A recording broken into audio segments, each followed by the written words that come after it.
CIET NCERT द्वारा प्रस्तुत है कक्षा 6 की गणित की पाठ्यपुस्तक का ध्वनि पाठ। अध्याय 2 पूर्ण संख्याएं, पृष्ठ 29। 2.1 भूमिका। जैसा कि हम जानते हैं, जब हम गिनना प्रारंभ करते हैं तब हम 1, 2, 3, 4 आदि का प्रयोग करते हैं। जब हम गिनती प्रारंभ करते हैं, ये हमारे सम्मुख प्राकृतिक रूप से आती हैं।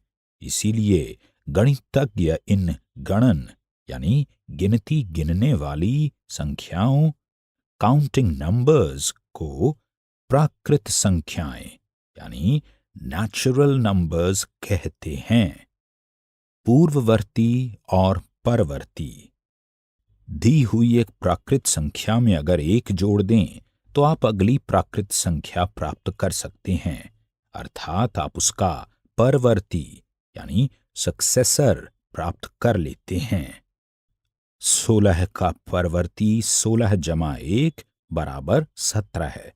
19 का परवर्ती 19 जमा 1 बराबर 20 है, और इस प्रकार आगे भी चलता रहेगा। संख्या 16 संख्या 17 से ठीक पहले आती है। हम कहते हैं कि 17 का पूर्ववर्ती यानी प्रीडिसेसर 17 घटा 1 बराबर 16 है। 20 का पूर्ववर्ती 20 घटा 1 बराबर 19 है, इत्यादि। प्रयास कीजिए। 1 19 1997 12000 49 100000 244 0701 100199 और 208090 के पूर्ववर्ती और परवर्ती लिखिए। 2. क्या कोई ऐसी प्राकृत संख्या है जिसका कोई पूर्ववर्ती नहीं है? 3. क्या कोई ऐसी प्राकृत संख्या है जिसका कोई परवर्ती नहीं है? क्या कोई अंतिम प्राकृत संख्या है? संख्या 3 का एक पूर्ववर्ती है और एक परवर्ती है। 2 के बारे में आप क्या सोचते हैं? इसका परवर्ती 3 है और पूर्ववर्ती 1 है। क्या 1 के परवर्ती और पूर्ववर्ती दोनों हैं? पृष्ठ 30। हम अपने स्कूल के बच्चों की संख्या को गिन सकते हैं। हम किसी शहर में रहने वाले व्यक्तियों की संख्या को भी गिन सकते हैं। हम भारत में रहने वाले व्यक्तियों की संख्या को गिन सकते हैं। संपूर्ण विश्व के व्यक्तियों की संख्या को भी गिना जा सकता है। हो सकता है कि हम आकाश यानी आसमान में स्थित तारों या अपने सिर के बालों की संख्या को गिन न पाएं, परंतु यदि हम इन्हें गिन पाएं तो इनके लिए भी कोई संख्या अवश्य होगी। फिर हम ऐसी संख्या में 1 जोड़कर उससे बड़ी संख्या प्राप्त कर लेते हैं। ऐसी स्थिति में हम 2 व्यक्तियों के सिरों के कुल बालों की संख्या तक को लिख सकते हैं। अब ये शायद स्पष्ट है कि सबसे बड़ी कोई प्राकृत संख्या नहीं है। उपरोक्त प्रश्नों के अतिरिक्त हमारे सम्मुख अनेक अन्य प्रश्न आते हैं जब हम प्राकृत संख्याओं के साथ कार्य करते हैं। आप ऐसे कुछ प्रश्नों के बारे में सोच सकते हैं और अपने मित्रों के साथ उनकी चर्चा कर सकते हैं। आप इन प्रश्नों में से अनेक के उत्तरों को संभवतः ज्ञात नहीं कर पाएंगे। 2.2 पूर्ण संख्याएं। हम देख चुके हैं कि प्राकृत संख्या 1 का कोई पूर्ववर्ती नहीं होता है। प्राकृत संख्याओं के संग्रह यानी कलेक्शन में हम 0 को 1 के पूर्ववर्ती के रूप में सम्मिलित करते हैं। प्राकृत संख्याएं 0 के साथ मिलकर पूर्ण संख्याओं यानी होल नंबर्स का संग्रह बनाती हैं। प्रयास कीजिए। 1. क्या सभी प्राकृत संख्याएं पूर्ण संख्याएं भी हैं? 2. क्या सभी पूर्ण संख्याएं प्राकृत संख्याएं भी हैं?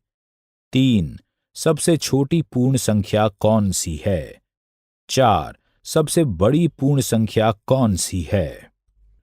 अपनी पिछली कक्षाओं में आप पूर्ण संख्याओं पर सभी मूलभूत संक्रियाएं जैसे जोड़, व्यवकलन, गुणा और भाग यानी विभाजन करना सीख चुके हैं। आप ये भी जानते हैं कि इनका प्रश्नों को हल करने में किस प्रकार अनुप्रयोग किया जाता है। आइए इन संक्रियाओं को एक संख्या रेखा पर करें, परंतु ऐसा करने से पहले आइए ज्ञात करें कि संख्या रेखा क्या होती है। 2.3 संख्या रेखा।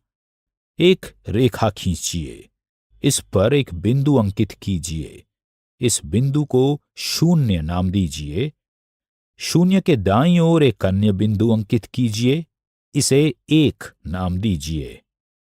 पृष्ठ 31। 0 और 1 से नामांकित इन बिंदुओं के बीच की दूरी एक मात्रक दूरी यानी यूनिट डिस्टेंस कहलाती है।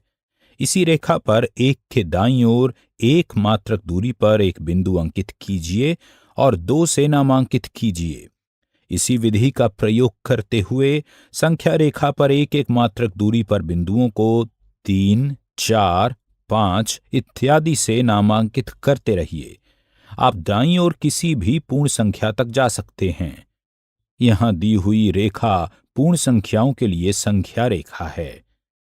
यहां एक संख्या रेखा का चित्र दिया गया है जिस पर 0, 1, 2 से लेकर 7 तक की संख्याएं दी गई हैं। बिंदु 2 और 4 के बीच की दूरी क्या है? निश्चित रूप से ये दूरी 2 मात्रक है। क्या आप बिंदु 2 और 6 तथा 2 और 7 के बीच की दूरियों को बता सकते हैं? संख्या रेखा पर आप देखेंगे कि संख्या 7 संख्या 4 के दाईं ओर स्थित है और संख्या 7 संख्या 4 से बड़ी है, अर्थात 7 4 से बड़ा है। संख्या 8 संख्या 6 के दाईं ओर स्थित है और 8 6 से बड़ा है। इन प्रेक्षणों के आधार पर हम कह सकते हैं कि दो पूर्ण संख्याओं में से वो संख्या बड़ी होती है जो संख्या रेखा पर अन्य संख्या के दाईं ओर स्थित होती है।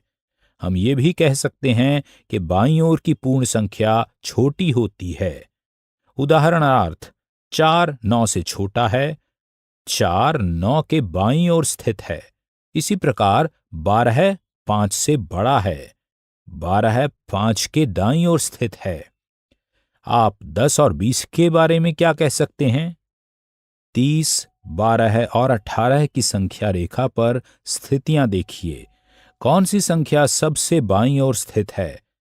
क्या आप 1005 और 9756 में से बता सकते हैं कि कौन सी संख्या दूसरी संख्या के दाईं ओर स्थित है? संख्या रेखा पर 12 के परवर्ती और 7 के पूर्ववर्ती को दर्शाइए। संख्या रेखा पर योग। पूर्ण संख्याओं के योग को संख्या रेखा पर दर्शाया जा सकता है। आइए 3 और 4 के योग को देखें। यहां एक संख्या रेखा दी गई है जिस पर 0 से 7 तक की संख्याएं दी गई हैं। तीर के सिरे पर बिंदु 3 है। 3 से प्रारंभ कीजिए। चूंकि हमें इस संख्या में 4 जोड़ना है, इसलिए हम दाईं ओर 4 कदम 3 से 4, 4 से 5, 5 से 6 और 6 से 7 चलते हैं, जैसा कि यहां दिखाया गया है। चौथे कदम के अंतिम तीर के सिरे पर बिंदु 7 है। इस प्रकार 3 और 4 का योग 7 है, अर्थात 3 जमा 7 बराबर 7 है। प्रयास कीजिए। संख्या रेखा का प्रयोग करके 4 जमा 5, 2 जमा 6, 3 जमा 5 और 1 जमा 6 को ज्ञात कीजिए। पृष्ठ 32। व्यवकलन यानी घटाना। दो पूर्ण संख्याओं के व्यवकलन को भी संख्या रेखा पर दर्शाया जा सकता है। आइए 7 घटा 5 ज्ञात करें। यहां संख्या रेखा पर 0 से 7 तक की संख्याएं दी गई हैं। तीर के सिरे पर बिंदु 7 है। 7 से प्रारंभ कीजिए। चूंकि 5 को घटाया जाना है, इसलिए हम बाईं ओर एक मात्रक वाले 5 कदम चलते हैं। हम बिंदु 2 पर पहुंचते हैं। हमें 7 घटा 2 बराबर 2 प्राप्त होता है। प्रयास कीजिए। संख्या रेखा का प्रयोग करके 8 घटा 3, 6 घटा 2 और 9 घटा 6 ज्ञात कीजिए। गुणन यानी गुणा। अब हम संख्या रेखा पर पूर्ण संख्याओं के गुणन को देखते हैं। यहाँ एक संख्या रेखा दी गई है जिस पर 0 से 12 तक की संख्याएं हैं। आइए 4 गुणा 3 ज्ञात करें। 0 से प्रारंभ कीजिए और दाईं ओर एक बार में 3 मात्रकों के बराबर के कदम चलिए। ऐसे 4 कदम चलिए। आप कहां पहुंचते हैं? आप 12 पर पहुंच जाएंगे। इसलिए हम कहते हैं कि 4 गुणा 3 बराबर 12 है। प्रयास कीजिए। संख्या रेखा का प्रयोग करके 2 गुणा 6, 3 गुणा 3 और 4 गुणा 2 को ज्ञात कीजिए। प्रश्नावली 2.1 1 10999 के बाद अगली 3 प्राकृत संख्याएं लिखिए।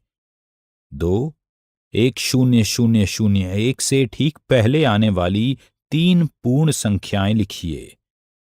3 सबसे छोटी पूर्ण संख्या कौन सी है? 4 32 और 53 के बीच में कितनी पूर्ण संख्याएं हैं? 5 निम्न के परवर्ती लिखिए।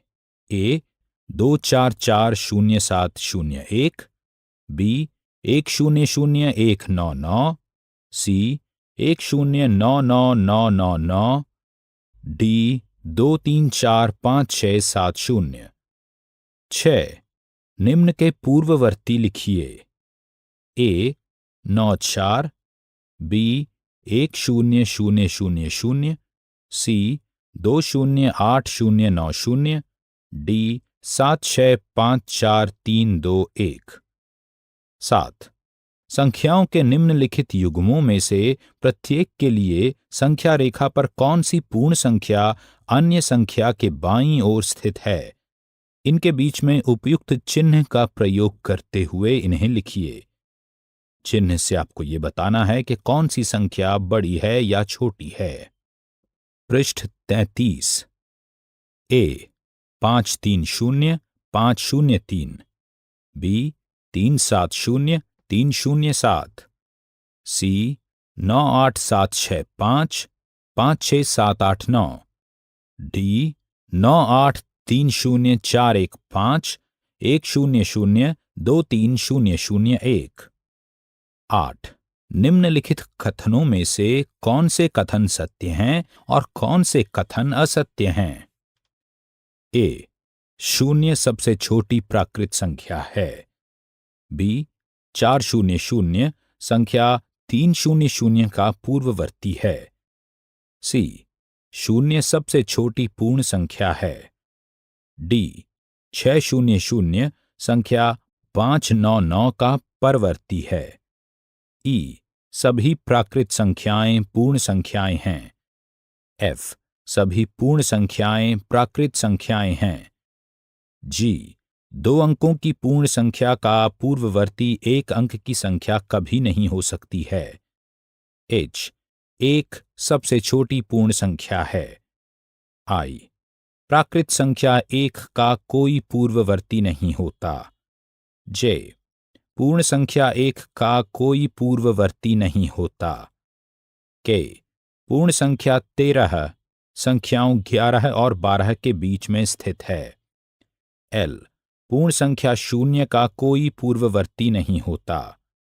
एम 2 अंकों की संख्या का परवर्ती सदैव 2 अंकों की एक संख्या होती है।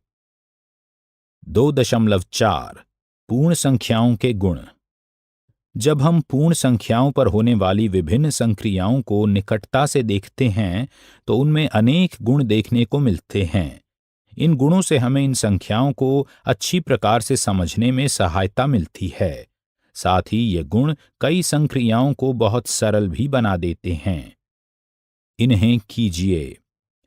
आपकी कक्षा के प्रत्येक विद्यार्थी को कोई भी 2 पूर्ण संख्याएं लेकर उन्हें जोड़ने को कहा जाए। क्या परिणाम सदैव एक पूर्ण संख्या आता है? आपके योग इस प्रकार के हो सकते हैं। 7 + 8 = 15 है। एक पूर्ण संख्या। 5 जमा 5 बराबर 10, एक पूर्ण संख्या। 0 जमा 15 बराबर 15, एक पूर्ण संख्या। डैश जमा डैश बराबर डैश, डैश जमा डैश बराबर डैश। रिक्त स्थानों की पूर्ति कीजिए। पूर्ण संख्याओं के ऐसे ही 5 और युग्म लेकर योग ज्ञात कीजिए। क्या योग सदैव एक पूर्ण संख्या है? क्या आपको पूर्ण संख्याओं का कोई ऐसा युग्म प्राप्त हुआ जिनका योग एक पूर्ण संख्या नहीं है? ऐसी कोई 2 पूर्ण संख्याएं प्राप्त करना संभव नहीं है जिनका योग एक पूर्ण संख्या न हो।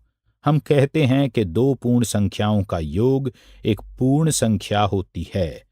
चूंकि पूर्ण संख्याओं को जोड़ने से पूर्ण संख्या ही प्राप्त होती है, इसलिए पूर्ण संख्याओं का संग्रह योग के अंतर्गत समवृत यानी क्लोज्ड है। पृष्ठ 34। ये पूर्ण संख्याओं के योग का समवृत गुण यानी क्लोजर प्रॉपर्टी कहलाता है। क्या पूर्ण संख्याएं गुणन यानी गुणा के अंतर्गत भी समवृत हैं? आप इसकी जांच किस प्रकार करेंगे? आपके गुणन इस प्रकार हो सकते हैं। 7 गुणा 8 बराबर 56, एक पूर्ण संख्या।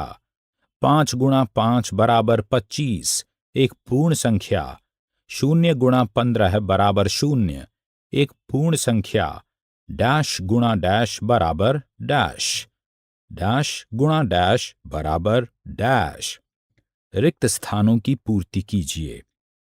2 पूर्ण संख्याओं का गुणनफल भी एक पूर्ण संख्या ही होती है।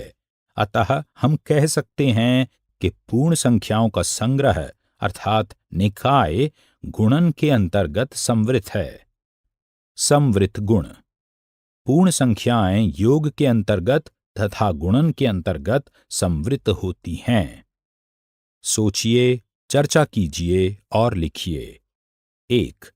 पूर्ण संख्याएं व्यवकलन यानी घटाने के अंतर्गत समवृत नहीं होती हैं। क्यों? आपके व्यवकलन इस प्रकार के हो सकते हैं। 6 घटा 2 बराबर 4, एक पूर्ण संख्या। 7 घटा 8 बराबर डैश, एक पूर्ण संख्या नहीं। 5 घटा 4 बराबर 1, एक पूर्ण संख्या। 3 घटा 9 बराबर डैश, एक पूर्ण संख्या नहीं। अपनी ओर से कुछ और उदाहरण लीजिए और उपरोक्त कथन की पुष्टि कीजिए। 2. क्या पूर्ण संख्याएं विभाजन यानी भाग के अंतर्गत समवृत हैं? नहीं। निम्न सारणी को देखिए। 8 भाग 4 बराबर 2, एक पूर्ण संख्या। 5 भाग 7 बराबर 5/7, एक पूर्ण संख्या नहीं।